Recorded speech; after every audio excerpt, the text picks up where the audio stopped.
জাতীয় পার্টি অন্যরা সবাই মিলে এই তত্ত্বাবধায়ক সরকারের আন্দোলনে গেলেন।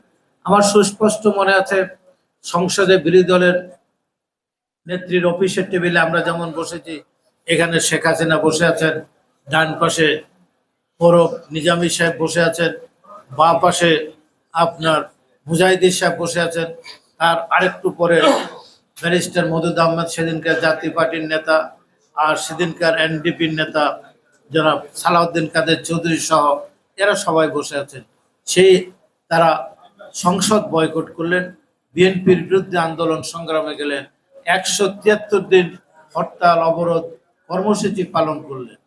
বেগম খালেদা জিয়া ইচ্ছা করলে অনেক বিএনপির ছাত্রদল যুবদল মাঠ পর্যায়ে, বিএনপি এত শক্তিশালী ছিল, ইচ্ছা করলে উনি বল প্রয়োগ করতে পারতেন।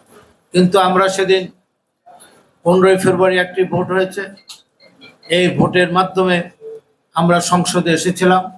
বেগম খালেদা জিয়া সারা রাত সংসদ চালিয়ে এই তত্ত্বাবধায়ক সরকারের বিল পাশ করে উনি 31 দিনের মাথায় এই আব্দুর রহমান বিশ্বাসের কাছে ছিল, আব্দুর রহমান বিশ্বাসের কাছে ক্ষমতা হস্তান্তর করে উনি চলে আসলেন। এরপর আরেকটি নির্বাচন হয় 96 সালে, সেই নির্বাচনে আওয়ামী লীগ বিজয় লাভ করেন। আমরা 116টি আসন পেয়ে, আমিও সেদিন সংসদে ছিলাম, আমরা বিরোধী দলে বসেছি।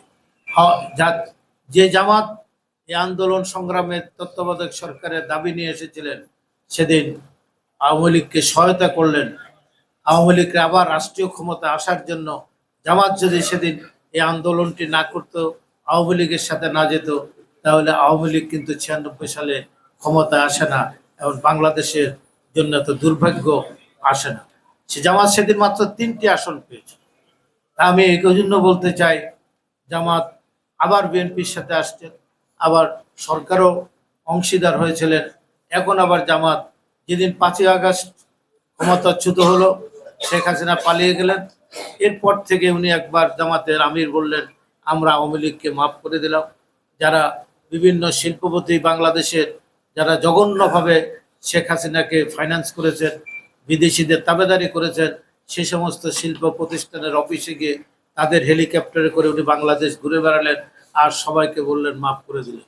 এমন আমরা দেখতে পেলাম অনেক লুটেরা আওয়ামী লীগের আজকে জামাতের সদস্য হয়ে তারা আবার শপথে ফিরে আসতেন, তারা নাকি জামাতের রক্ষণ। আমি জামাতের কথাটা এই জন্যই বললাম।